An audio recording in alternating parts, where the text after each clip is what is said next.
ওয়াল প্লাস্টারের জন্য আপনাকে যে সকল পদক্ষেপগুলো নিতে হবে তার মধ্যে প্রধানত হচ্ছে বালি মিক্সিং। সঠিক রেশিওতে বালি মিক্সিং করতে হবে এবং শুকনা বালি ফার্স্টে চালনি করতে হবে। তারপরে সঠিক রেশিওতে আপনাকে বালি এবং সিমেন্ট মিক্সিং করে নিতে হবে। করার পরে আপনাকে অবশ্যই আবার সেকেন্ড বার বা সেকেন্ড টাইমে আপনাকে বালি চালতে হবে। তাহলে যদি বালির মধ্যে কোনো ডাস্ট কিংবা খড়কুটা ময়লা থাকে তো সেইগুলো সেকেন্ড বার চালানোর সময় অবশ্যই বের হয়ে যাবে।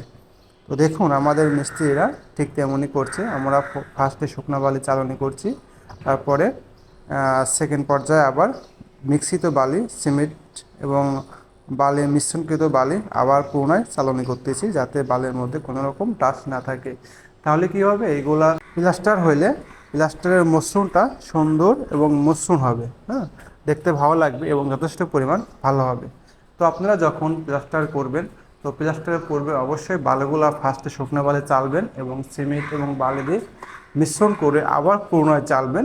তাহলে দেখা যাচ্ছে যে বালি এবং সিমেন্টের মিক্সিংটা ভালো হবে এবং বন্ডিংটাও ভালো হবে এবং আপনার প্লাস্টারটাও খুব শক্তিশালী হবে। হ্যাঁ, তো সেক্ষেত্রে এগুলো ভুল করা যাবে না, কারণ প্লাস্টারের উপর তার কোনো ইয়ে নাই।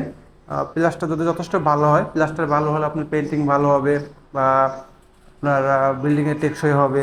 সেক্ষেত্রে সবসময় খেয়াল রাখতে হবে যেন প্লাস্টারটা যেন গুরুত্বপূর্ণভাবে পালন করা হয়। ঠিক আছে, তো যাই হোক, ধন্যবাদ সবাইকে ভিডিওটি দেখার জন্য। ভিডিওটি যদি ভালো লাগে তো অবশ্যই শেয়ার করে দেবেন অন্যদের মাঝে, যাতে সবাই শিখতে পারে।